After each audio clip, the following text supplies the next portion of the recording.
In this Airsoft guide, I'm going to be showing you how to remove the hop unit from a CYMA MP5 AEG. And to start off with, we're going to push this pin out at the back which holds the stock on. And next up, you want to pull the stock assembly off, and it shouldn't matter what type of stock you have. And if you have a sliding stock, make sure you keep track of these two little parts which will fall out when you remove the stock. There's a little plastic lever here and a little metal spring to push it upwards. Make sure you keep an eye on this little brass liner for the pin at the back of the gun because it can slide around a bit, so we're going to take it out before we lose it. Next up, we're going to disconnect the wiring harness, and because this gun's front wired, the wire obviously runs all the way to the front into the handguard. Next up, we need to push out this pin.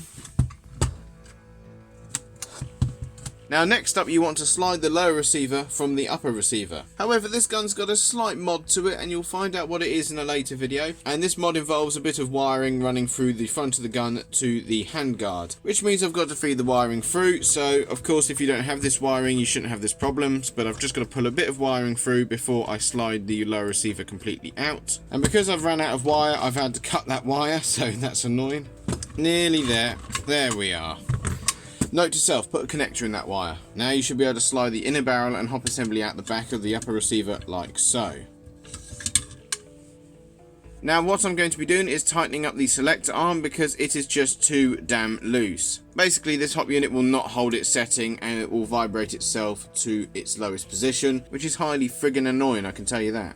My god, that barrel's dirty. Anyway, the bucking in this is just like a generic bucking. It might even be a G&G bucking with the nub shaved off, and it has a Sugru R-hop inside. One of my favourite mods is that, and this gun is absolutely incredible because of it. And whilst I'm not going to be disassembling this hop unit completely, it comes apart like any other typical AEG hop unit. Set it to 0, pop this clip off here, slide the inner barrel out, and then that comes apart just like any other hop unit. Now, Brain Exploder had a very good idea of how to stop these sliding hop units from losing their setting, which was to stick an O-ring underneath this screw here. However, that O-ring is God knows where now, so what I'm going to try instead is I'm going to take that screw out and I'm going to stick a gearbox shim underneath it.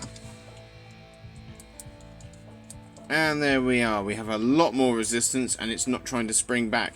Now we're going to insert the inner barrel and hop unit assembly like so. Clip it into place. Now, one crucial thing to pay attention to is if you have a front wire gun, make sure that the wiring harness sits in its little trough in the upper receiver. And now we should be able to slide the two halves together again. And we want to make sure we take any slack out of that wire as we pull it through. Now I've got to pull the wire back through, and gently so I don't rip the wires off the thing in the gearbox you don't know about yet, which I've done already before. Now the mock bolt spring is pushing it back a bit, but we can push the two halves together and we shall take the pin from earlier on, which is the shorter pin of the two body pins we removed, and we'll pop it in place like so. And make sure that the wiring is sitting in this little groove here, otherwise you'll pinch it in the stock. And then you want to take this little metal spring from earlier on, and you want to sit it in the gap like so, with the nose of it pointing towards the muzzle. And then you want to take this little plastic latch and you want to put the flat side outwards in like that. And now we can take our stock,